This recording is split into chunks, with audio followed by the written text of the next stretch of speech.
Yeah. Yeah, yeah, yeah, yeah. When we pull up in your city. Yeah, yeah, yeah, yeah, yeah. When we pull up in your city, it's about to be a party. It's about to be a party. It's about to be a party. When we pull up in your city, it's about to be a party. It's about to be a party. Yeah. When we pull up in your city, it's about to go down. We about to go wild, about to rock the whole town, about to bring them all out. Call the people gone wild. Now they look at your boy like, what the hell he talking about? A sophisticated gentleman, intelligent and tolerant. I'm bothering your politics and breaking down the college tricks. We out of school, so class is out. Fuck all your pedigree, fuck all your clout. Lift everybody and bring them all out. This is the message we preaching about. This is rising tides and we gon' keep it rising. This is our horizon, never modernize it. Fuck your harmonizing and apologetics. Fuck your bishops and the fed clerics. Stop the cursing, it's hereditary. When you're out here reversing the seminaries and we're pulling our future from cemeteries. Out here clowning around like your shit is buried. Fuck all the bullshit is sedentary. Everything else is just secondary. Hating that shit is not necessary. It's too predatory, too reactionary. No imagination is an adversary. No congratulation gets you past the berry. This is how you stand it, this is how you carry. This is how you lay it in, this is how you carry. Pull up in your city, it's about to go down. We about to go wild, about to rock the whole town, about to bring them all out. Calling people gone wild. Now they look at your boy like, what the hell he talking about? When we pull up in your city, it's about to be a party. It's about to be a party. It's about to be a party. When we pull up in your city, it's about to be a party. It's about to be a party. It's about to be a party. When we pull up in your city, it's about to be a party. It's about to be a party. It's about to be a party. Woo!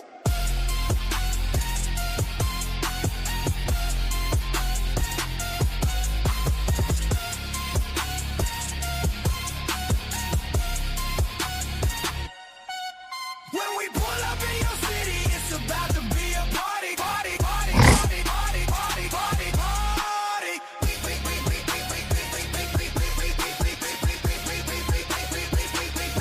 Party. Pull up in your city, it's about to go down. We about to go wild, about to ride the whole town, about to bring them all out. Call these people gone wild. Now they look at your boy like, what the hell he talking about? When we pull up in your city, it's about to be a party. It's about to be a party. It's about to be a party. When we pull up in your city, it's about to be a party. It's about to be a party. It's about to be a party. What's up, everybody? Welcome in on this beautiful Wednesday afternoon. I hope y'all are doing well. Well, it's Wednesday noon for me. I don't know what it is for you, but it's Wednesday afternoon. For me, it is literally noon. Noon seems to be my prime time. I go live on Sundays at noon and Wednesdays at noon. How are y'all doing today, man? How are y'all feeling out there? How is life treating you? This has been one incredibly busy week for me. Well, let me pull this down because I'm gonna have to throw some stuff up here for a few moments. As you know, I was in Mississippi in Starkville this past Sunday with our Bridge City MSU campus, and so we had one hell of a good time. I actually think that's probably one of the strongest conversations that's come out of the Greater Gospel Sunday session series of conversations. Like, oh my goodness, it was beautiful. Captain is back in for the live. I'm sorry. But yeah, so I was in Mississippi for that, and I'll actually be back in Mississippi tomorrow. So I just got finished recording my video for tomorrow, so y'all will see that then. Hopefully, that one might end up going to Thursday. But anyway, and so I'll be back in Mississippi tomorrow to pick up my son. He's there doing an intern with their physics department, which is really cool. He's working on nuclear physics and stuff like that. So I'm like, oh, bro, you're so much smarter than me. I love that. He's a part of the reason I deconverted, though, because I started realizing how brilliant of a mind he had, and I didn't want to be the thing that shrunk him down. You like that song, man? Like it was one of my favorites. I wrote it last week. I wrote it last week. Every now and then I'll get in one of those creative spells and I'll sit down and I'll start writing something. But I like to write. All right, so I do have a little bit of announcements here that I want to hit real quick, and then we're going to jump into today's conversation. If you haven't guessed it yet, today we're talking about grievance culture and how grievance culture can't really build community. So I want to focus on how we can shift from echo chambers into ecosystems. All right, so that's going to be our biggest focus, shifting from echo chambers to ecosystems. But before we get there, let me hit some announcements. Can you believe this Sunday we have been doing, as of this Sunday, we would have been doing Bridge City for 2 years now.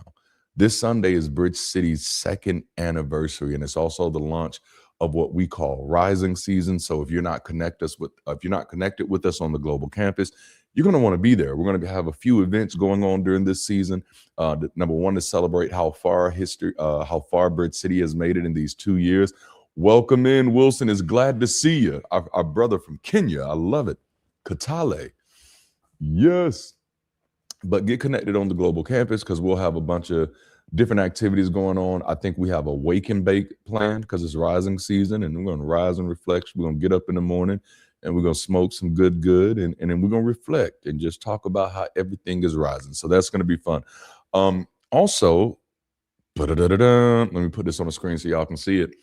To kick off this, like this Sunday, I'm having a special guest of panelists, Kyle Butler, Britt Hartley, and Joe Pittinger. This is Bridge City's second anniversary. This is our finale to the Greater Gospel series, and it's just a great time. We're kicking off Rising Season. So if you don't have any plans for Sunday, come hang out with us this Sunday at noon. I'd love to see you there, like in the chat. Also, have y'all heard the news? Y'all seen this? Y'all seen this? I'm in this competition right now. I am in a competition. I don't know how it happened, but I'm in it. And not only am I in it, we're in day 3. And as of now, I'm still number 1 in my group, which means that there is a really strong possibility that I'll be fast forwarded to the next round. So that's kind of awesome. If I win this competition, that gives our community a $25,000 grant, feature in Entrepreneur Magazine. And so I get to spend some time with Damon John of Fubu and Shark Tank. Not sure if y'all know who that is, but So and that's a reminder, if you haven't voted today, what are you waiting on? Go vote. This is big for me, and I put this out there because ever since I stepped out and decided, you know what, I'm going to publicly let people know that I'm an atheist, which for some people, that's not a big deal. It's a big deal for me because, number one, I was a pastor, and that's really what people knew me by, and that's how they wanted to treat me. But then number 2, I'm Black, and so for me, one of my sincere desires ever since starting to produce the content is to normalize or even popularize atheism, secularism, and critical thinking. And this competition allows us to really do that in a very mainstream way. As of now, that is hilarious. As of now, I, as far as it looks like, am the only openly atheist founder that's competing in this competition, which means that we actually have an opportunity to set a record. We have an opportunity to make history here. If I win this, I'll be the first openly atheist founder to win a competition like this with a organization that is, we're building an organization that's absolutely post-religious. That's the best way I can say it, So it's major. This is major.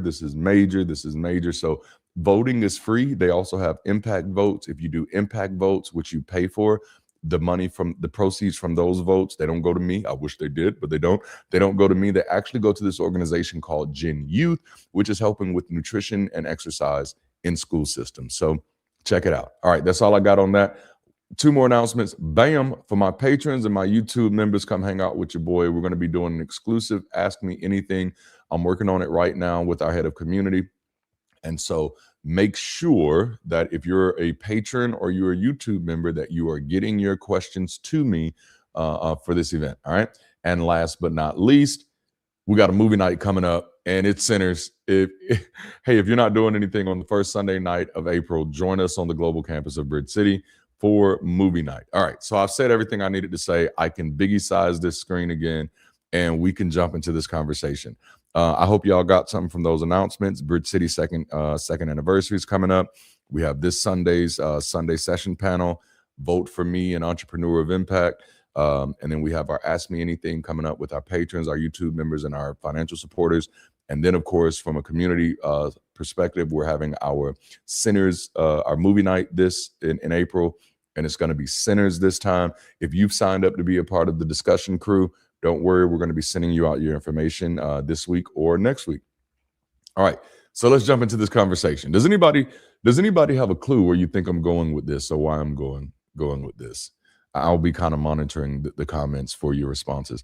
But today I want to talk about grievance culture, and just hit this. Like, I don't highlight grievance culture. Y'all know this isn't my first time talking about this. This is probably my first time talking about it live. No, we've kind of talked about the difference between cynicism and skepticism, because I'm concerned that sometimes a lot of the stuff I see in the secular community is not skepticism, it's cynicism, and there's a huge difference. Number one, skepticism can be productive, cynicism cannot.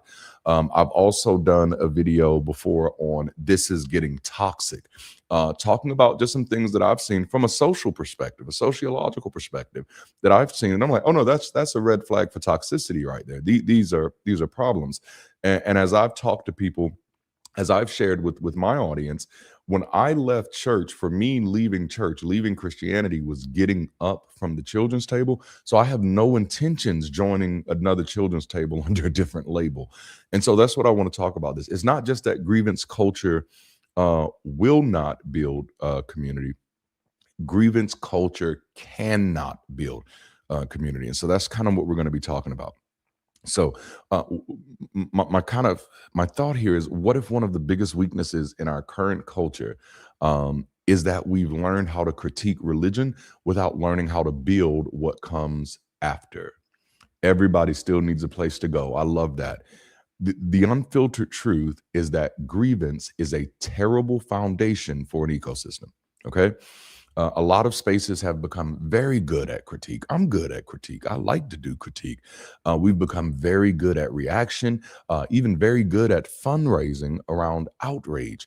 But we've become very weak at actually building community infrastructure that can hold people once deconstruction dust settles. Okay. And so, like, even me, with the way I presented it, I've had to change the language a little bit, because y'all have heard me. We're building community. We're building community. Now I've had to make it a little more explicit. We are building the social infrastructure that is required for community.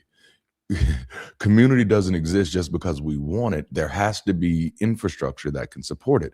So I want us to make some distinguishing between a few things, and y'all feel free to talk at me. I'm gonna be watching this chat. Y'all feel free to talk at me, but I want to make some distinctions here so that we can kind of get a clear framework to operate by. Let's determine the difference between critique, recovery, and reconstruction. Okay, we start with critique. I love that. I'm quite resentful of what religion did to me, stole my youth. Yes, I love your focus on building something better after religion, not just harping on how bad religion is. I appreciate you for catching that. Thank you, because that really is the goal for me. It's not to. My goal is not to get us stuck, and that's why I say grievance culture cannot build community, because it's not conducive for community. All right, so. Starting with critique, I almost snatched my headphones out. Starting with critique is necessary, okay?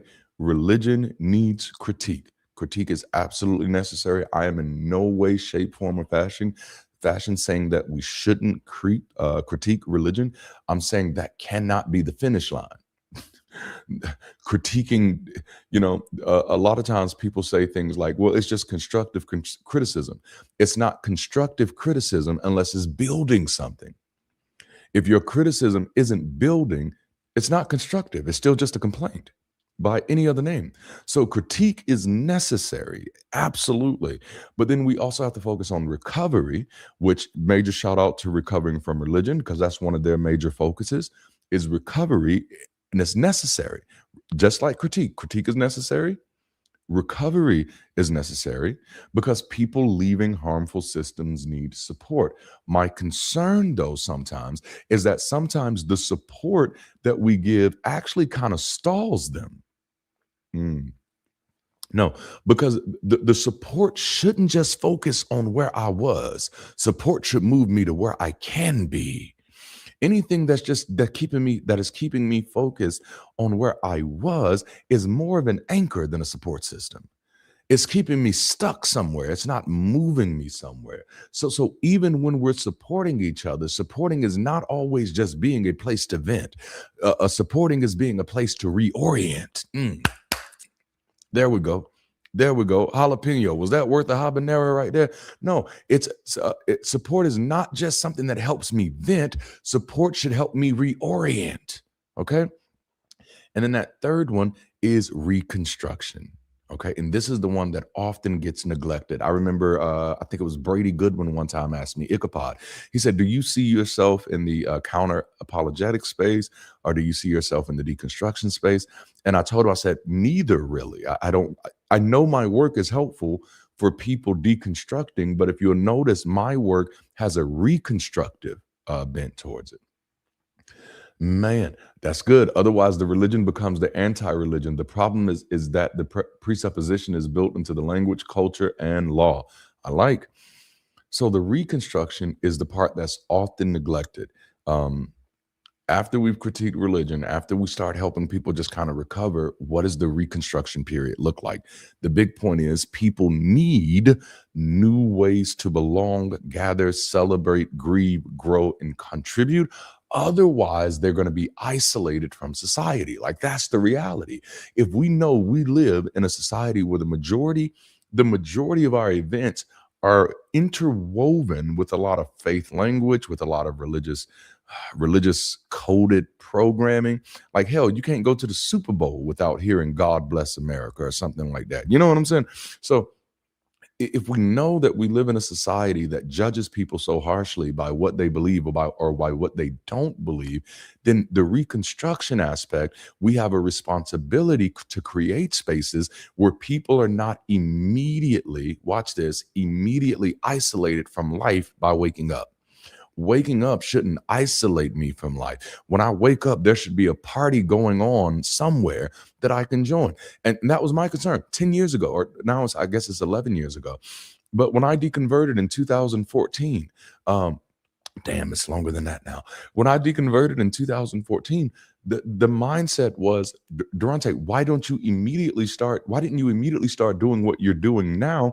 And the reality, I didn't start doing what I do now because my concern is not just to be heard, but to be helpful. All right. It's not just to point out the harm, it's to actually be a part of the help. And at that time, I knew that I was in no position to help anybody because I was still unpacking where I was. But I knew that if we were ever going to be out here, like as a clarion call saying, hey, this is what's wrong with religion. This is why religion is harmful. And this is tearing your life apart. Then on the flip side of that, we needed to be providing an alternative. That's where the reconstruction comes in. And it's not just an alternative to religion. That's not what we're talking about. That's pedantic. That's shallow. That's child's play. We're talking about an alternative to the life that I had in religion, not an alternative to religion. All right. Is this good? Like, I don't think we need an alternative to religion. I think we need religion to evolve. Right. We didn't need an alternative to science when science was still trapped in alchemy. We needed science to evolve. We didn't need an alternative to science when science was still trapped into the four humors, We needed science to evolve. The biggest problem with religion is that religion has not evolved. And the problem is, and we're operating it, oh, this is good. And we're fighting against it from a non-evolutionary standpoint. Okay, I hope this is helping somebody. All right. So my argument is that our culture has often overdeveloped critique and underdeveloped reconstruction, and also have gotten to this place. And I know if you're paying attention, you can see it yourself, where we've confused recurring outrage with community formation. We've done well answering religion at the level of argument, but not at the level of human need. And that's where I kind of draw the line of demarcation in my work. My work is not just to say, hey, religion is wrong.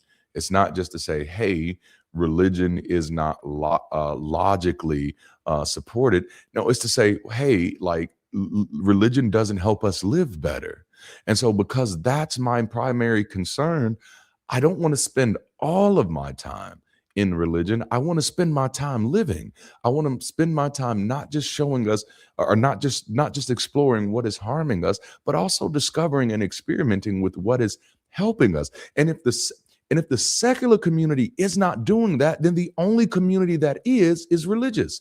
We make the mistake of thinking that people only go to church to believe, when the reality is people go to church to grow. People go to church to learn. And so my question is, for the secular community, holla if you hear me, where do we go to grow? Where do we go to learn? We cannot make everything we do about them. That's toxicity. At some point, our motivations, our behavior has to be about us. Okay? I told you this. I was at a conference last year that they invited me back. This year, I declined. But I was at a conference last year. And one of the things that just kind of didn't sit well with me is that, like, all of the conversations, and I'm talking about like after in between sessions, that I don't want to say all, but the majority of the conversations were just about Christians. And I'm like, but they not here. This is our opportunity to be together. This is our opportunity to just be living freely. And the thing we want to talk about right now is Christians. As a sociologist, that's a red flag to me. That's a major red flag. I'm like, man, we got all of these content creators in here whose channels are doing well, me one of them. Why aren't we giving out content creator tips right now? Why aren't we talking about what's working for you and what's working for me?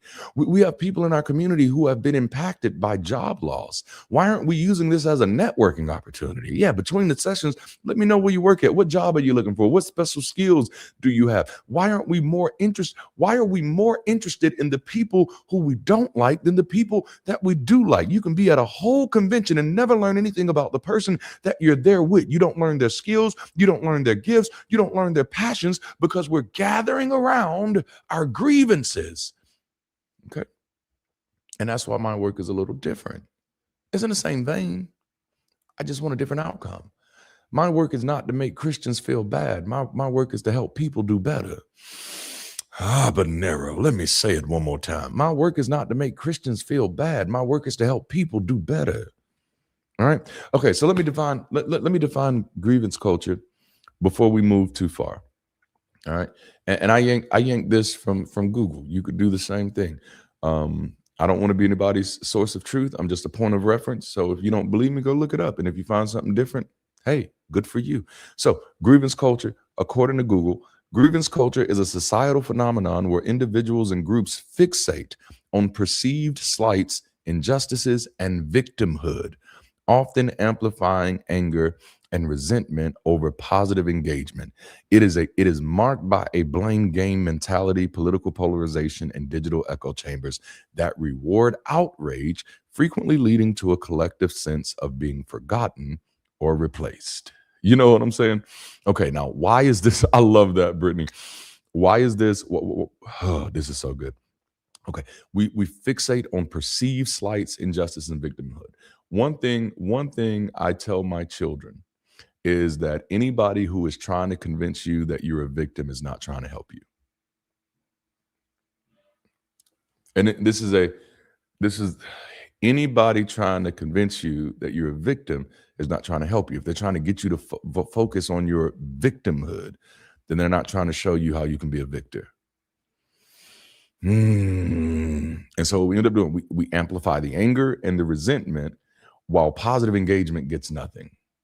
Man, I love this. Thank you, Ariel. We need to define what we stand for rather than what we don't stand for. We need to, man, I got to scroll up. Let me come to my other computer.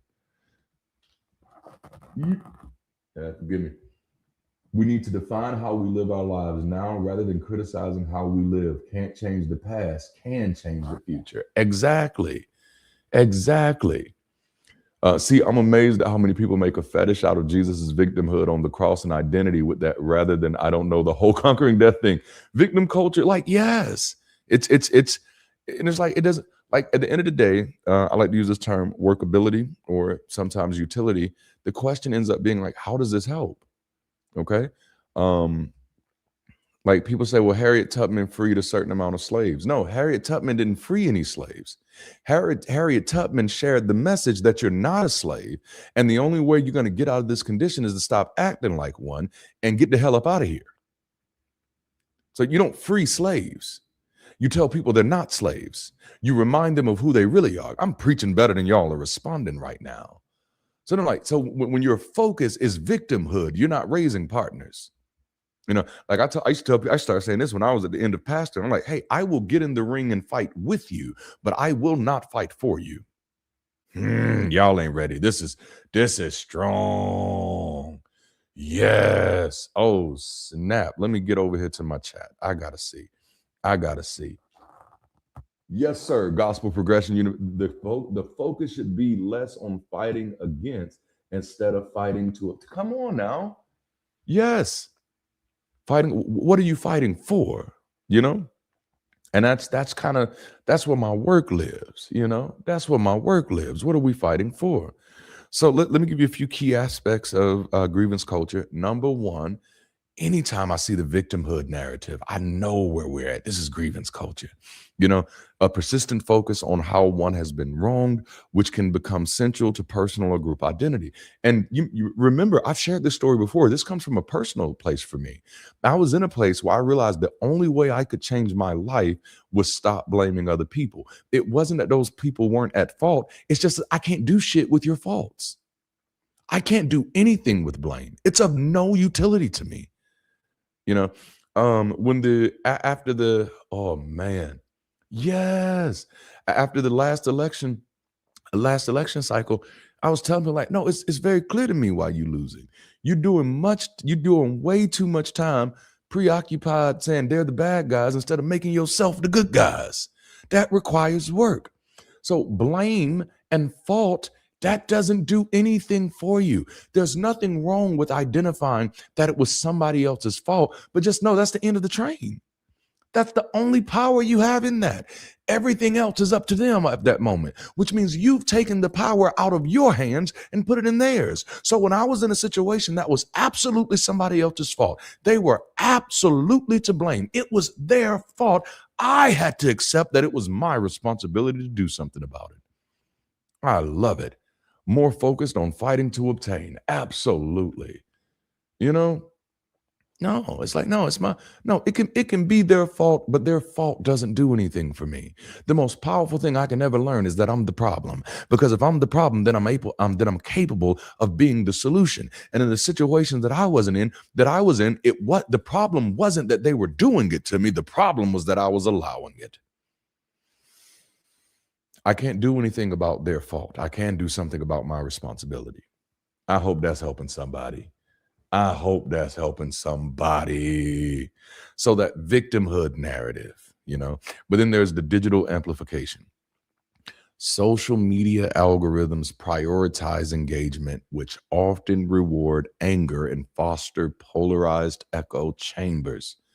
This is something I am constantly checking myself on. When a piece of news or a piece of information floats past my face, what is this trying to get out of me? What is the purpose of this information? Is this information giving me any actionable intel? Oh, y'all ain't ready. I think I'm in coach mode today. It must be because of the jacket. I had a vest on before this, but I don't put on the jacket. So now I'm in coach mode. No, what actionable intel, what actionable insight am I getting from this information? And if I'm not getting any actionable insight from this information, then the whole purpose of this information is to get an emotional response from me. It's to get an emotional reaction from me. It's to trigger me so that I amplify the message, whether it's wrong or right. And again, I saw this when your current president posted a picture of a former president with very racial imagery, and like almost the whole secular community just like went, I can't call it anything else but stupid. Like the whole secular community went stupid for a moment and start fucking sharing it. And I'm like, wow, I'm sorry. I mean, I can't lie. That one pissed me off. And I'm not just saying it was white folks, it was black folks sharing it too. And I'm like, bruh, like, are you not human anymore? Are you so caught up in your outrage that you don't care who you hurt anymore? You're disconnected from what you're doing. No, if someone shared a picture like that of me and my wife, I wouldn't want my friends sharing it around, talking, no, we're defending him by sharing this picture. No, you are stupid, gone deceived. You know? Yes, Mike, when we go into victim mode, we stoop to their level. And if we are saying that their level is problematic, why the hell would we repeat the problem? Doing the same thing over and over again, expecting different results. If we're going to use their modality, we're going to get their results. Okay, which is what we're getting. Even in our own community. Like the secular community is too small to be this splintered. You know, it's too small to be this splintered. That don't make no damn sense. That don't make no sense. You know? And then this leads us into the politics of resentment, which I'm going to share a little bit more about later on in the conversation. But political movements often use this culture to mobilize support by focusing on grievance against either elites, institutions, or outgroups instead of focusing on policy goals.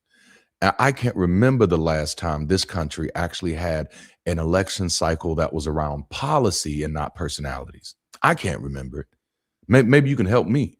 I can't even remember it. Even when the person I wanted to win won, they didn't win on policy. And that has been a concern for me in this country for a very long time. Ooh, man. I'm glad this is helpful, y'all. I'm still learning how to let myself be myself. Oh, yes. After years of purity culture punishing me for expressing too many opinions, I was mad about it for years, but that didn't help me build those skills.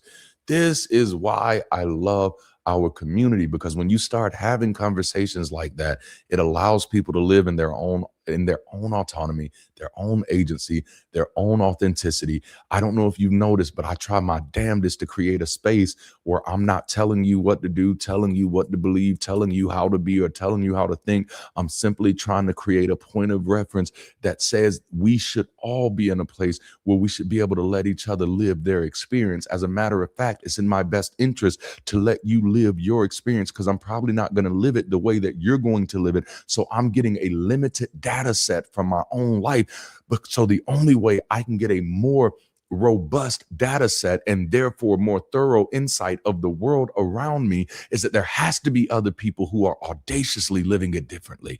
That's not in my notes. That came straight from the dome. Habanera. You know what I'm saying? The zero sum mindset, which is the belief that someone else's gain is automatically one's own loss, fueling hostility and resentment, you know? Mm-mm. And so, and I just wanted to highlight, there we go. I like them peppers. I wanted to highlight the politics of resentment as well, because the politics of resentment describes strategies that convert perceived injustice into collective claims that reorder party systems when globalization, demographic change, or state restructuring unsettles expectations, then channels that toward a concrete outgroup or an elite. Okay. So the leftists are arguing against the billionaires and the conservatives are arguing against the trans. It's the same exact methodology. It's the same framework. It's the same tool. So it's problematic, you know. Research number one is shortcut thinking. When someone tells me it's the elites doing this, or it's the trans doing this, or it's anything else doing this, my first question, and if I could tell you anything, put this one in your toolbook. Put this one in your toolbook. My first question is, how the hell do you know? What gives you special insight into this? Because most people who have opinions about things aren't close enough to actually quantify an opinion. Like, you don't qualify to have an opinion. I'm sorry. No, you don't. Like there's several things that I don't qualify to have an opinion about. Welcome to the new world, right? So the big point is that people will use, like, the politics of resentment is literally a system that we can identify sociologically, where there are people who are taking advantage of what you hate and using it for their good, while still nothing is happening for your good. And again, I did a video on this maybe a year and a half ago on leapfrogging. All right. So grievance culture shifts societal focus towards assigning blame rather than solving problems. You know, come on now. Come on now.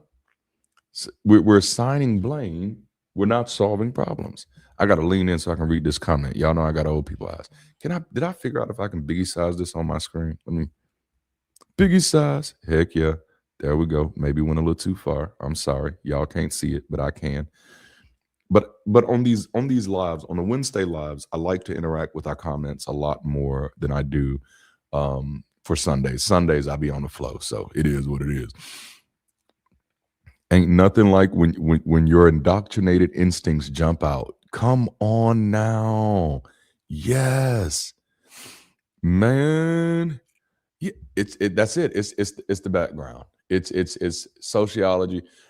See, I grew up in the Black church, but I did the majority of my work in mixed churches. And then once I got my degree, I was out of there. It was like, oh, well, I see what this is. And it was because it was answers to questions that I'd always really wanted the answers to. And once I had the answers, I no longer needed the bullshit. And at that moment, like, I wanted to be a better me, and I want to do a better job of what I was doing before. All right. So my core premise in this conversation, and it's so great that y'all are enjoying this today. Grievance can gather a crowd, but it cannot build a civilization. Grievance culture can grow an audience, but it rarely grows durable community. And I think that's one of the reasons it's very attractive, is because people are using rage bait to grow their audiences. Now, if you'll notice, the moment I realized that my channel was attracting more people who just wanted to just kind of rage out, I pivoted. I started making it very clear, like, that's not who I am. This is why I started separating myself from other things in the secular community. And it's not because I don't think those things have value. It's just because I value the work that I'm doing so much that I don't want to muddy the waters. My team will tell you at one point, like, this is why I shut down my Discord. Like, I shut my Discord down because it was only attracting people who were like just wanting to say, hey, what can I use against Christians? And I'm like, you're conflating what other content creators do with what I do. I am not a content creator. I'm a community developer who just so happens to make content. All right. Content is the doorway for me to introduce people to the idea of community. Oh, yes. That's right. Oh, that's such a good point. Bernays, and I hope I'm not saying your name wrong, but Bernays said it's amazing to realize people don't usually become religious to harm people. They just want meaning, belonging, and power. You know?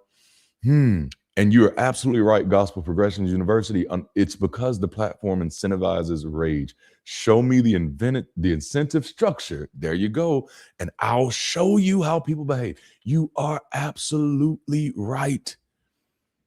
And so, and in many ways, we're becoming slaves to that system instead of creating new incentives. Man, I love that. And so grievance culture is rarely gonna grow a durable community. Grievance culture creates fight club, fight night, you know? All right, so, and of course, like, just the reality is, here's something. If you're after sustainable impact, crowds are not the way to go. This is why I'm not impressed by the crowds. Other people were like, oh man, your channel's growing. That don't mean very much to me. We live in a consumption-based society. All that means is that people like me right now. And the version, I don't know who those people are that like me. So I don't know if these are the type of people who like me for a minute or will like me for a lifetime. I don't even know what it is that they like about me. So the crowds to me are not very impressive. Views are not relationships. Donations are not ecosystems. Events are not institutions. And followers are not families. You know what I'm saying? And so the reality is when we build things around, that's right, community is greater than crowds. When we build things around the crowd, and when we build things around grievance culture, we create echo chambers. And echo chambers repeat sound, but ecosystems reproduce life. Okay. I think one of the saddest things, because I live my experience, I've been to quite a few secular events since I've come out. And just one of the things that really broke my heart is the amount of people within the community not doing well in life. It's the amount of people in the community like literally struggling, struggling. And not only are they not doing the damn thing about it as individuals, the community is continually charging for events. We're continually creating things for you to come to, but the things that we're creating for you to come to have nothing to do with helping you get better. Now, if we know that religion broke so much, where are the people who are here to fix it? What good does it do to know that something was broken if there's nobody here to fix it? So it seems like the biggest flex of many in the secular community is not let's fix the problem. The flex is I know what's broken. I know why it's broken. That's broken. That's broken. But what's the fix? Okay. So it's not that I'm not saying critique is unnecessary, not at all. I'm really good at it. It's that critique alone is incomplete. If a movement can raise money for decades, attract millions of views, platform endless arguments, and still fail to build enduring community systems, then something deeper is wrong. Something deeper is wrong. And honestly, almost every time I've tried to bring this conversation up in secular spaces, it's like, well, Christians had a head start. Well, Christianity had a head start. Well, they just been doing this longer than us. What? So are you telling me you're losing on purpose? Is that what I'm hearing? Like, no. Listen, there's no such thing as Christianity had a head start. Churches are separate from Christianity. Churches and Christianity don't exist together. There are churches that started 20 years ago that have done more in their 20 years than the secular community has done in a century. And it's because And it's because if any excuse is acceptable, any excuse will do. Whew. So the future of non-belief cannot be built on reaction alone. It has to be built on relationship. It has to be built on rhythm. And most importantly, it has to be built on responsibility. The continuity of institutions across generations is a myth. Man, those are absolute bars. Ooh, man. Not Darante, man. Because I was stuck there in church. I didn't want to be stuck there in church and then get out of church and then be stuck here in the atheist community. Like, no. I told my wife after attending 2 events, I was like, ooh, I see a lot of organizations in this community operate like old churches. And like old churches, they failed for a reason. That they become legacy institutions that represent an outdated system, that represent an outdated ideology, and become an ecosystem of it, and become an echo chamber of its own, where progress only looks like it. Oh yeah, we go there. Okay, so let's kind of define the difference between an echo chamber and an ecosystem. Thank you. Oh, I like that. Ancient countries had a head start over Christianities, and yet Christians have made headway. Yes. Oh, man. That's right. That grievance culture and building an echo chamber is unhealthy as well. And so let's kind of like define what an echo chamber is. An echo chamber is a closed, self-reinforcing environment that amplifies pre-existing beliefs while ignoring opposing views, causing polarization. Conversely, an ecosystem is dynamic and diverse, connecting various perspectives, technologies, or people to create a broader shared environment with room for change and innovation. If there is diversity of race without diversity of thought, what you have is assimilation and not integration. I'm going to say it one more time. I'm going to say it one more time for the people in the back. If you have diversity of race, but you do not have diversity of thought, you do not have integration, you have assimilation. Because what that says is like, there's no way that we have this entirely different lived experience, and yet I just think about everything the same way you think about it. That's assimilation. I had to become you to belong. Whew. I have to think like you to belong. I have to agree with everything you say to belong. I have to handle things the way you handle them to belong. That, my friends, is an echo chamber. Okay? That's an echo chamber. Ecosystems should lead to diversity, not just in visible representation, but diversity in thought, diversity in values, diversity in culture. And right now I could be wrong. And if I am, I'm willing to let you say that I am. But I could be wrong. But right now, I actually think Bridge City, and we only 2 years old. We're only 2 years old.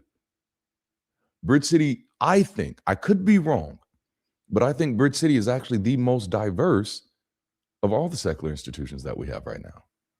And we just 2 years old. And we didn't necessarily like put out a banner and just say, hey, everybody that's different, come here. We trying to be really, really diverse. We just tried to be here for people, period, without looking for reasons to disown or like, oh, you're not one of us. Like, no. Oh my goodness. What you say, like the US has long been an echo chamber. It really has, man. Like I started catching on to that as a child. I was like, man, maybe 90% of what I believed about America was propaganda, what was bullshit, you know? But even if you think America tends to force a false binary, you're either conservative or you're liberal, progressive, however you want to say it. You're either Democrat or you're Republican. You're either black or you're white. Forget all of the indigenous people and the Hispanic people and the Asian people who live here. No, it's just white or black. You're either a man or you're a woman. You're either an adult or you're a child. It's all of these false binaries. And that's why there was such a heart attack on the trans movement, is because it destroys the propaganda of these false binaries. But even the idea of good versus evil is a false binary. Man. Yes. Oh my goodness. You are not wrong. You are not wrong, Captain. So an echo chamber gives you more of your own voice. An ecosystem gives you more life than your own. There was someone last year that tried to accuse Bridge City of being an echo chamber, and I was like, damn, we barely exist yet. And so when someone asked me, I said, well, how do you respond to that when someone makes an accusation? I'm like, well, most times I don't respond to accusations. Like if they're baseless, why would I respond to a baseless accusation? And it was like, but don't you want people to know that it's not an echo chamber? I'm like, no, the people who are part of it know that it's not an echo chamber. You know? And I was like, but what if it is? I said, well, I'd ask this one question. What's that? What's the echo? Huh? Oh, no. If Bridge City is an echo chamber, what's the echo? We're not. We're an ecosystem. We don't have any purity tests. Man. Oh, like, okay, see, now you're getting under my skin because that's a hot topic for me, and that's one I've been railing on for a long time, but you're fucking right. Democrats have long been sabotaging third-party candidates to force this false binary. It's like, oh no, well, you got to vote for the lesser of it's like, bruh, I'm out of here. Like, and this is why your country is in the condition that it's in. Your country is in the condition that it's in because you're treating people who are obviously idiots as if they're intelligent. And that's the problem. I don't think there have been smart people in Congress for a very long time. That's just me. That's just me. But I mean, see what's happening. These people are playing in your face, man. Like, no, people who are dependent, like, I consider government just as big as an illusion as God. You know, I'll leave it alone for a moment. But what you have in an ecosystem, you should have diversity of function. You should have mutual dependence. There should be care structures. What are the structures of care? Why does money in the secular community only go upward, never outward? Why does the money in the secular community go to support our institutions, but none of our institutions exist to support people? That is a problem. That's the reason Christianity is ahead of us. It's not because they had a head start. It's because they actually have an obligation to be accountable to their people. And at this moment, the secular community doesn't have that obligation.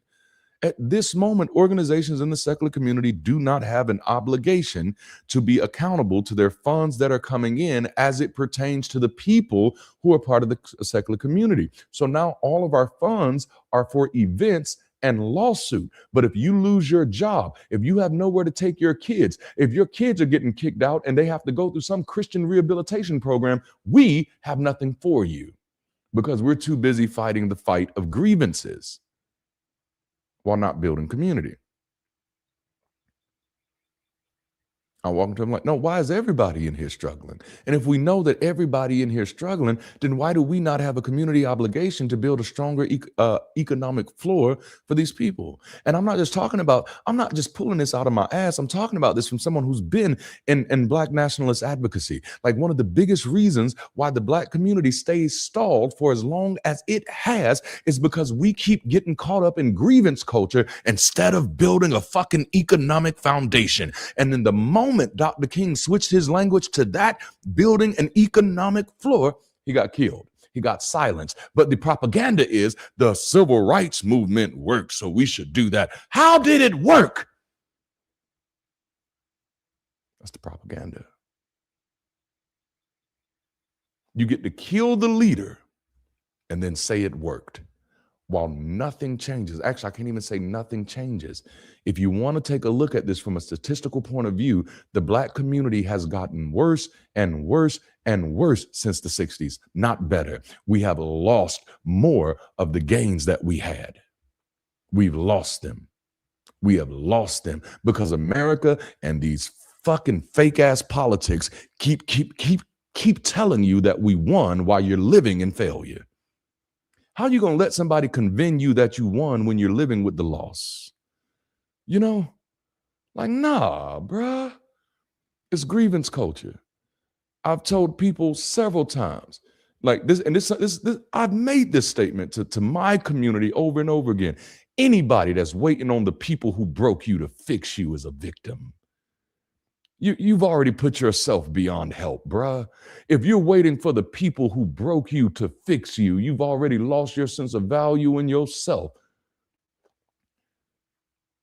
Oh, okay. I'm gonna say some stuff that's gonna make people mad at me. It's gonna make people mad at me. Whew, I'm sorry.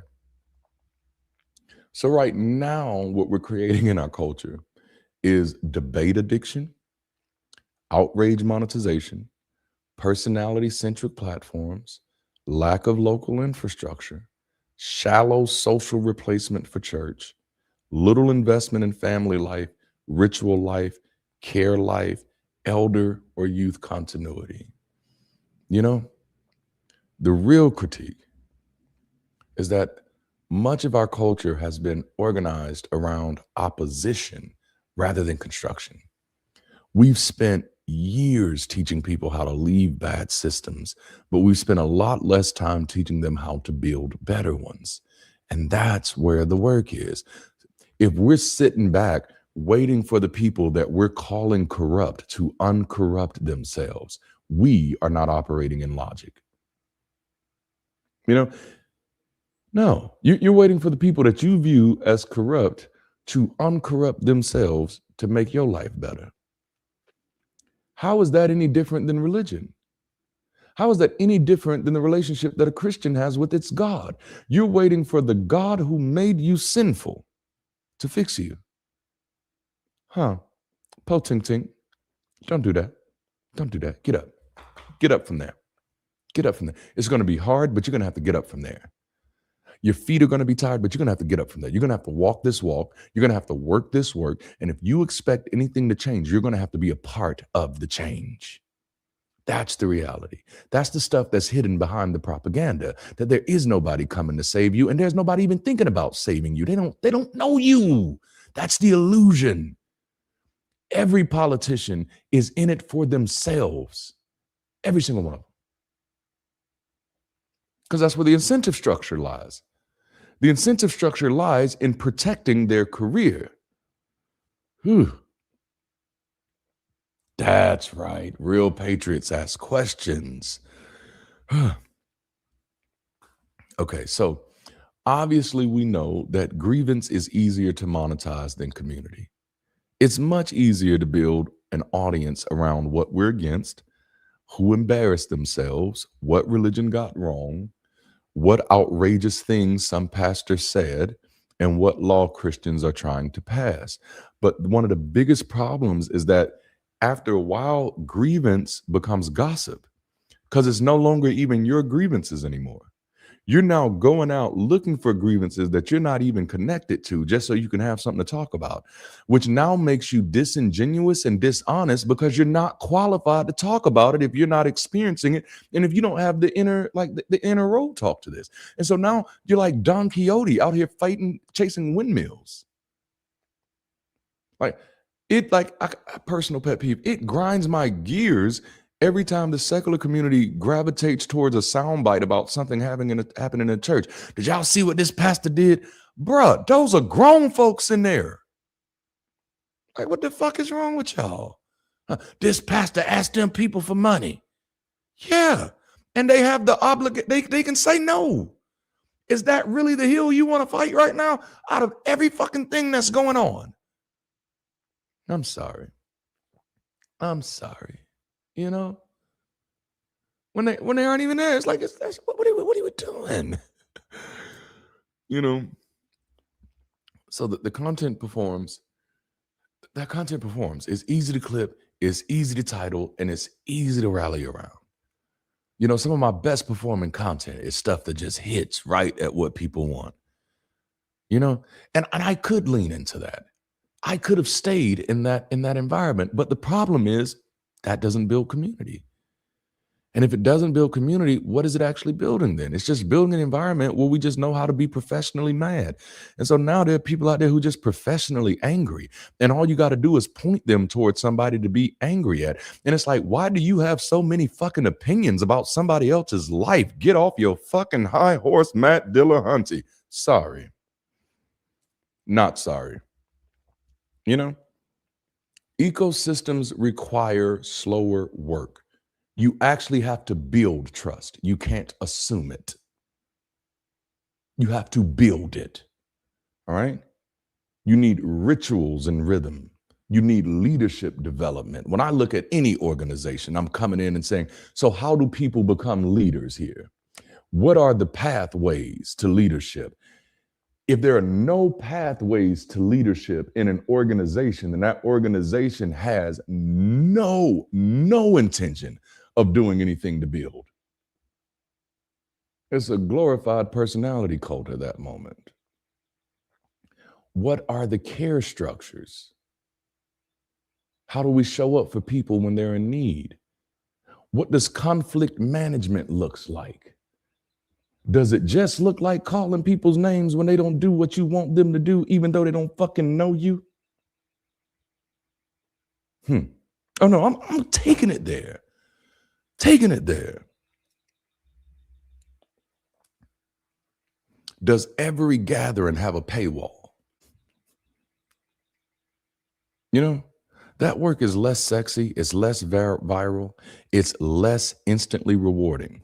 So the movements drift toward performance instead of infrastructure.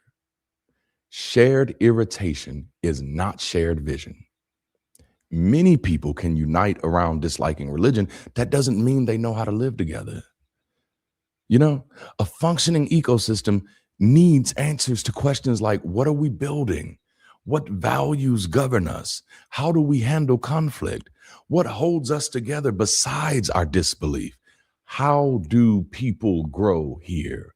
What do families do here? I think that was one of the biggest problems that I had, like when I was really active with things. No matter how many times I tell people, like, "Hey, listen, I have 4 kids, two of which are in high school." You know what I'm saying? And so my life is really busy, and people just kind of treat that like a sidestep. And I'm like, "Oh, you're so used to dealing with people who just want to troll Christians that you're not used to dealing with adults who have real lives and real priorities." A lot of spaces stop at what we don't believe, but ecosystems answer the question of how do we live now? Where do we go from here? Grievance can absolutely ignite a movement, but if you build everything around grievance, eventually the movement starts feeding its own outrage. The movement starts feeding its own outrage. I'm so used to being outraged about something. I have to go find something else to be outraged about, even if the thing that I'm finding to be outraged about has absolutely nothing to do with me. It's just who I am now. I'm mad, you know? Being united by what harmed you is not the same thing as being organized around what heals you. And that's the question that I always kind of go back to. I shared this when we were talking Sunday at MSU. At MSU, is that at one point, like I can go out and I can tell you everything that's wrong with religion. Religion can die overnight. Okay, religion can die overnight. It can disappear overnight, and that will not change anything about who we are and how this world operates and the problems that we have in it. Religion isn't the cause, it's the symptom. It, you know, that's why politics is infected. That's why education is infected. Religion isn't the cause, it's the symptom. You want to know what the cause is? Us. Complexity and our inability to wrestle with it. Come on now. Oh, that's so good. Do a lot of people really not understand the difference between forced compliance and trust-driven compliance? Those are bars right there.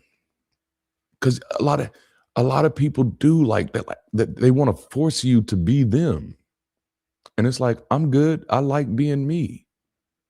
We can build a relationship of trust though, you know? And so again, the problem is not anger. I'm angry.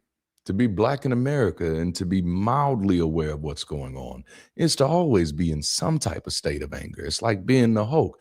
That's my secret. I'm always angry, you know? So I'm not saying that the problem is angry. The problem is when we start building a home out of the anger. Anger can wake you up, but it cannot raise your children. But when so many people in the community don't have children to raise, it's not something that they think about. It can't organize your neighborhood. Well, when so many people in the community have already decided that their neighborhood is a lost cause, it's not something you think about. It can't help you bury your dead. Well, when you've temporarily decided that nobody in your life is important to you anyway, it's not something you think about or celebrate your milestones. But when you've put yourself in a place where everybody in the world is against you, you don't find your milestones worth celebrating. You don't find your life worth holding together. And so I do see a lot of people who tend to drift into this just state of hopelessness and almost like leaving in their mind, their lives won't get better and society won't get better until the bad people stop being bad. And if that's the approach we're going to take, hello, the bad people ain't going to stop being bad. Like if somebody can take your lunch every day and know that there are no consequences, they're going to keep taking your fucking lunch. I would keep taking your lunch. If I walked past you one day, if I was working and I accidentally took your lunch, it was Mississippi State University. If I accidentally took your lunch and you didn't say nothing about it the first day, I might be tempted to take your lunch again. You know what I'm saying? The next day, well, let me go get that lunch again. And then after a while, it's become a pattern. Then you now have an identity marker of this person gives up their lunch. You know? This is why I talk about these things. I don't talk about these things just because I want to be right. I talk about these things because this is what I observe. And I'm like, oh no, that's not going to help. That's not going to help. Hey. So like our focus has been to win, not to relate. You don't win people. You relate to people. They're not yours to win. Okay? Well, Darante, this person thinks something that I think is bad. That's why you don't think it and they do. Like the fact that that's a shock to so many of us, just always, that's the thing that it just absolutely blows my mind. Like, how are you shocked that somebody different than you thinks something different than you? I would think that in the skeptical community, we'd know that, like, nah, nearly everybody thinks something different than everybody else. But in a place where you're trying to create echo chambers, it becomes we have to think the same thing. Whew. I'd start packing 2 lunches if you were so hungry. I love that. Now, again, all of these things has a place. Debates, call-in shows, takedowns, response videos, dunking, it does has a place. But if that becomes the dominant cultural grammar, people start learning suspicion over trust. They start learning cleverness over care, humiliation over healing, and performance over presence. You end up with a population trained to deconstruct bad arguments, but not necessarily trained to build good relationships. As a matter of fact, they start shortcutting relationships using agreement. You heard me talk about this on my channel. Like, I constantly tell people, like, hey, you don't know me. Just because you agree with some things I say on my channel doesn't mean you've done the work to know me. You don't even have that access, you know? And so when you start building these things, we don't even know how to build good relationships. There are people who thought they were in relationship with me because they knew my name. There are people who thought they were in a relationship with me because we just so happened to be atheists and content creators. And I'm like, if you think on that pedantic level, no wonder relationships in this community are so fragile. They're not built on anything. If the only thing your relationships are built on are identity markers of agreement, you don't actually know how to build relationships. And the danger in that is now we're feeding a culture where people think all of these content creators are their friends, or all of the people who share these ideas on Facebook are their friends, while not building real relationships in real life.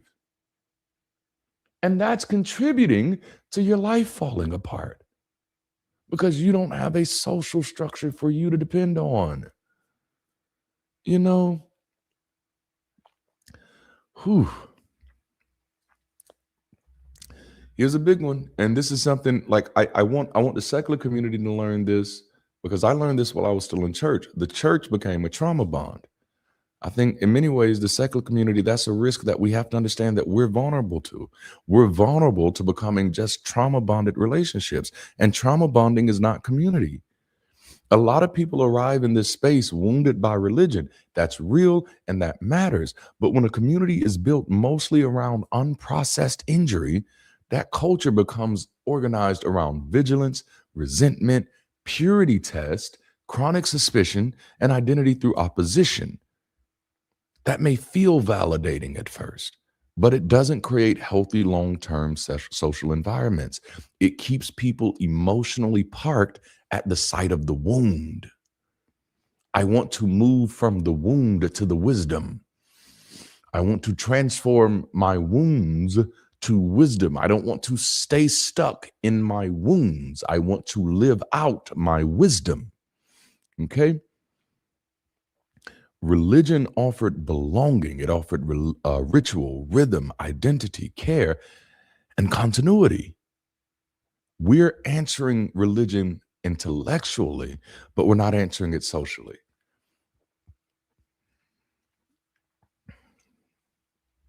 Man, from wounds to wisdom. I love it. Yes, people learn that in church as well. The container is church that builds superficial relations based on jobs or volunteerism. But once you leave, the scaffolding is gone with the relationships. Preach, bruh. Yes. All right. So here's the next part. And this is probably what leads me to this conversation. A movement can raise money and still fail institutionally. Because we often assume that if money is flowed, progress must have happened, and not necessarily. And as a matter of fact, like I don't even see us having a conversation around, okay, what has our money done in these communities? You know? Like there's one organization, I'm not gonna call them by name, but I'm gonna tell you, like, I'm not owned by anybody, and I'm not bullied by anybody, and I'm not pressured by anybody. So you cross my wrong side, I say what I want to say. But there's one community that's been in existence for roughly 15 years. 15 years. And there is, at this moment, I'm wondering, is your whole job just professional fundraisers? Because it's like in the secular community, we're not holding each other accountable. We're not saying, hold on, what exactly are we doing with the funds that we're raising? How are we actually helping? No, we're gonna go there. We're gonna go there. No, I'm gonna call out the hens. Yeah, I'm gonna do it. I'm gonna do it. I was gonna say that wrong. I'm gonna call out the fox in the hen houses. I'm gonna call it out. Look, mhm. Because like this is what we have. This is what we have right now. We have personalities, we have platforms, we have conferences, we have brands, we have travel events, we got production value, but we do not have durable local communities. We do not have scalable care systems. We do not have leadership pipelines. We do not have family structures. We don't have educational institutions. We don't have mutual aid networks, nor do we have any form of cultural continuity. So you tell me, how does that happen? How does that happen? The question becomes, and this is the question that any community has to ask, whether you're a political community, a religious community, a secular community, whatever you are, if you're a restaurant, if you're a business, you got to ask the question, where did the money go in terms of ecosystem building? Did we just use the money to build more debt, or did we use the money to build an ecosystem? How many secular people can we hire right now with all of the secular organizations we have? Mhm. Please understand, this is not an accusation. This is not an accusation. It's a diagnosis. Why has so much energy produced so little durable social architecture? If a movement raises money for decades and still struggles to build meaningful community infrastructure, the problem is not financial, it's cultural. There is a problem in the culture of secularism. Oh, I love that Velvet Bunny. You know, so to drive this point home, grievance culture fails because it narrows imagination, it burns trust, it rewards negativity, it attracts spectators, not builders, which is why, and it's almost like that's what we want. We want spectators, not builders, because builders is more work, and builders means you have to share the credit. And so that's one thing you'll never fail to see me doing. When you watch my content, especially Sunday content, you're never gonna hear me not talk about the people who make this stuff possible. And I want them to do more and more and more, because I'm not here to be your personality guy. I'm not your Negro, and I'm not your hero. I'm not here to do that. I'm doing this because I want to. I'm doing this because I enjoy it. I'm doing this because of me. And that's what I want to push people to do. I want to push people to do things because it is who you are. Okay? All right. So I want to give you this quick echo chamber check. Oh, I love it. I love this place. See, this is what good preaching will do. And guess what? No threat of hell needed. No guilt about it being God's money. LOL, just me willing to give to a cause and not the church's electric bill. Oh my goodness, I love that. Let me get over here so I can put that on the screen. Listen, habanero. Bless that in reason's name. Thank you so much, Brittany. I always appreciate super chats. That is beautiful. I love the support. This is how we win, y'all. This is how we win. Okay. All right. Let me get back over here. That got me all excited. All right. So to help us keep from becoming just an anti-church carbon copy, here's a few things we can check to say, okay, are we being an echo chamber or an ecosystem? All right. Personality worship. And honestly, this one has probably been the most uncomfortable part about coming out publicly as an atheist, is what I like to call pantheon grouping. You know what pantheon grouping is? It might be new to you. It's a version of personality worship where people imagine their favorite atheist is like a new pantheon of gods or prophets, kind of like what we did with the four horsemen, all collectively leading the community. And it's like, no, these people, listen, I'm not leading the atheist community. I'm not leading the secular community. I'm leading Bridge City. And even that, I'm just leading the vision. But we end up looking for people to be our leaders. That's what I'm talking about when I'm talking about this personality worship, because what personality worship really is responsibility exchange. So I want a personality that I can worship, so I no longer have to be responsible. The four horsemen are going to handle it for me.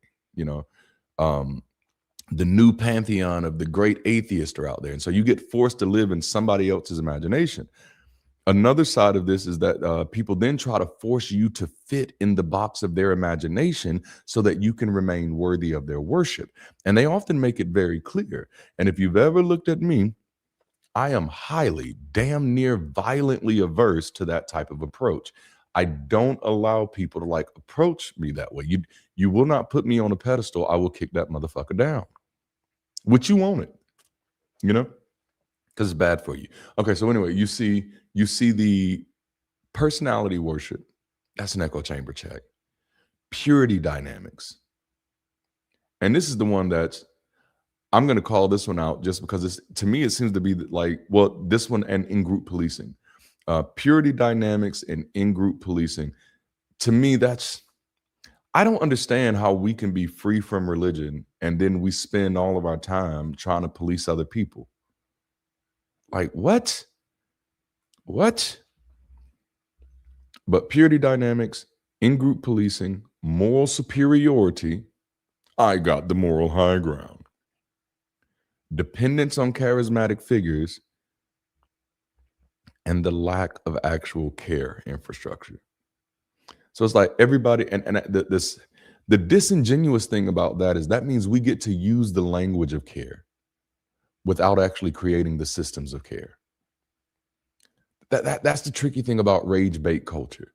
Everybody's like, I'm doing this because I care. I'm doing this because I care. And if you cared, you'd be doing it too. No, if you cared, you'd be caring about people. Damn it, that's good. If you cared, you'd be caring about people. You're not doing it because you care.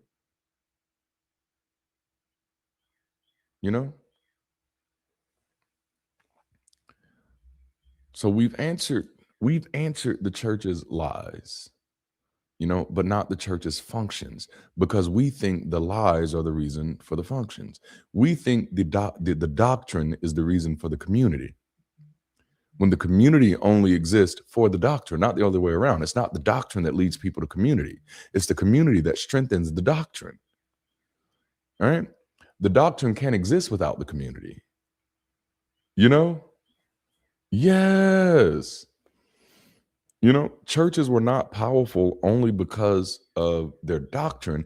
They were powerful because they provided rhythm, social density, leadership ladders, music, childcare, visitation, rites of passages, and volunteer roles. That's not, a personality can't do that for you. No matter how successful I come, no matter how successful I become, I can't create visitation for you. When you're down and out, I can't be the one to show up. Yes, that is exactly what I'm saying. We should be creating outreach programs like feeding the homeless, helping those who've recently lost their jobs, starting daycares and schools. Absolutely. Daycares for sure, because daycares are a high place of religious indoctrination, because faith-based institutions are incentivized to start daycares. Get in on some of that incentivization. I don't know if I said that word right. Didn't feel like it came out right. It really is. It's about externalizing responsibility. But we need it.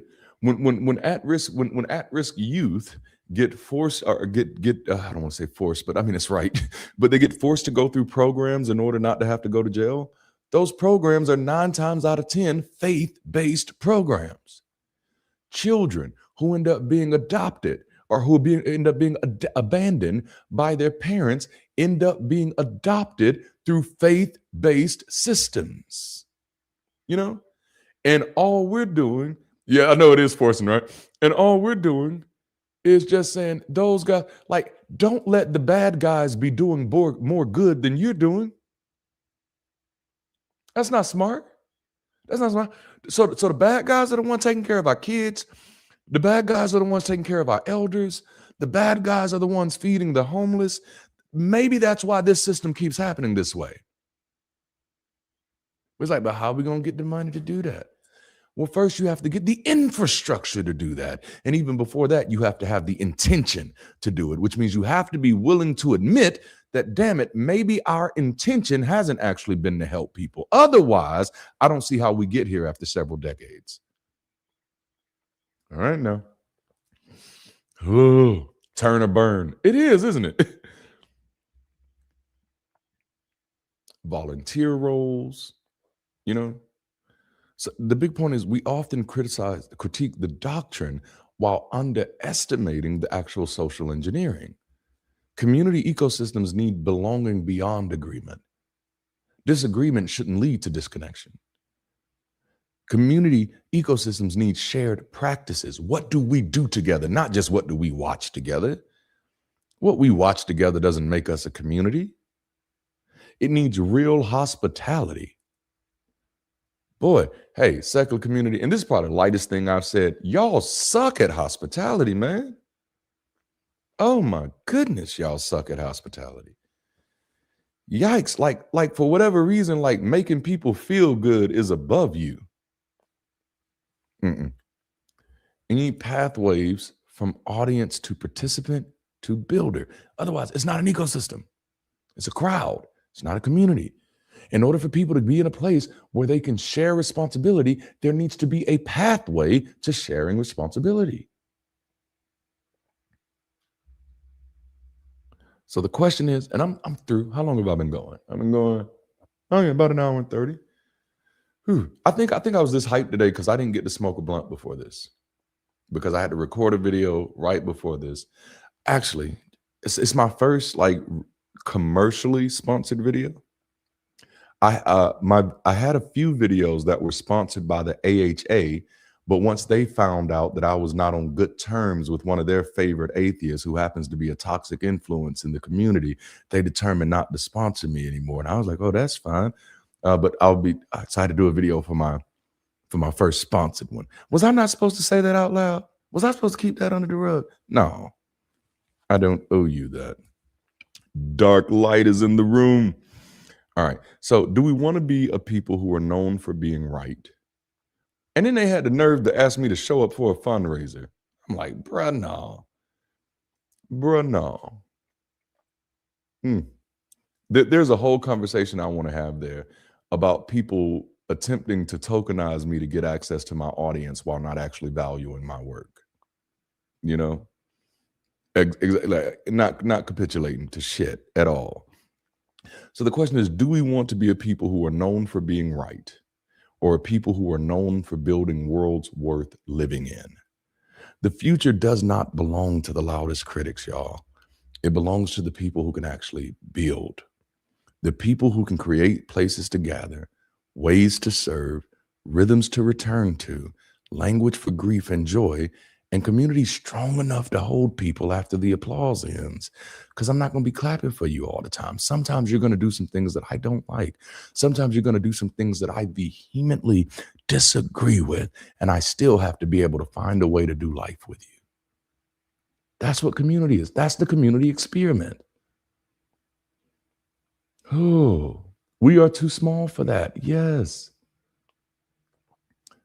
I love that. It's like we have to be okay in a community aspect, knowing that everybody's not going to be your cup of tea. Everybody's not going to be who you want them to be. But are we as a community strong enough to hold people even when there's no applause? Are we as a community strong enough to still hold together when I don't like you? And I'm thinking maybe the reason why we're having such a hard problem is because we don't have good families. It's hard to build good communities when you don't have good families. We're so used to people being against us that that's become our natural position to others. But the problem with that is, though, that means you're treating others like a consumable good, like they have to exist for your taste, for your appetite. And that's not community, that's commercialization. When you live in a neighborhood, you don't get to pick who your neighbors are. When you're a part of a community, you don't always get to pick who your teammates are. What we're practicing right now is commercialism, not community. Community requires us to actually value the people who are sharing this space with us because they share this space with us. All right? That's what makes a neighborhood healthy. That's the difference between a neighborhood and a hood. The neighborhood values the neighbors. The hood just values my piece in it. Okay? If we're going to learn how to do life together, I have to learn how to value you because you're here, not because you agree. Because most times your agreement don't mean shit for me anyway. It don't do nothing for me.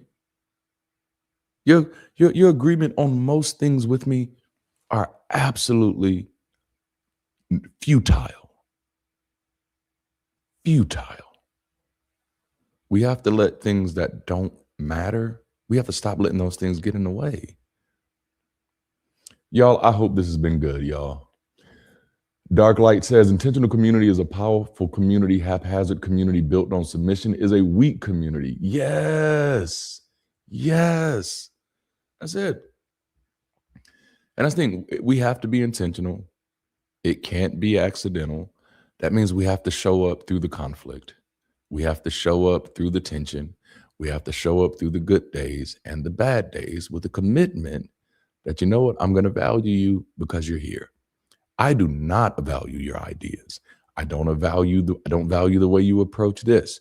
I don't value your thoughts on this particular thing. But none of that will keep me from valuing you. That, to me, is a powerful position. And that's the only position in my head that allows us all to continue showing up as equals. And that's the world that I want to live in. All right, so that's all I have for y'all now. I'm going to shut up and I'm going to play some music and I'm going to roll through some of these chats because that's what I like to do after these. I'm going to roll up a blunt first and then roll through some of these chats because that's what I like to do. And then really see what y'all are talking about here because I missed so much of it. But thank y'all for hanging out with me today. Let me pick y'all some music to throw y'all out on. I think we're going to do Party again. We're just going to do the other version. So y'all hang out with your boy for a moment and let's rock to Party as we close out today. Thank y'all for being with me today. Until next time, keep rising and be the bridge. And I'll see you Sunday. Let's get this music started.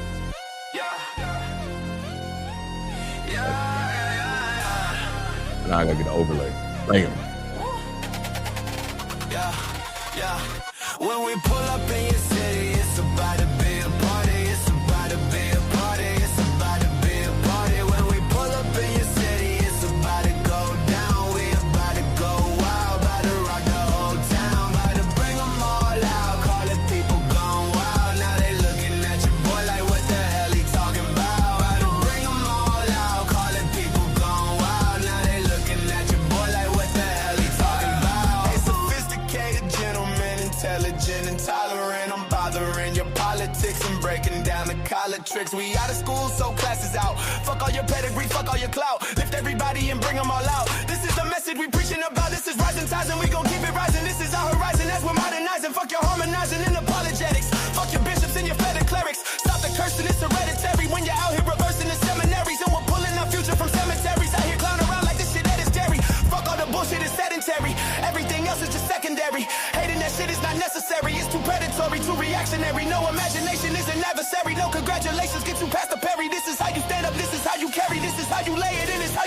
When we pull up in your city, it's about to be a party. It's about to be a party. It's about to be a party. When we pull up in your city, it's about to go down. We about to go wild, about to rock the whole town. About to bring them all out, call it people gone wild. Now they looking at your boy like what the hell he talking about. About to bring them all out, call it people gone wild. Now they looking at your boy like what the hell he talking about.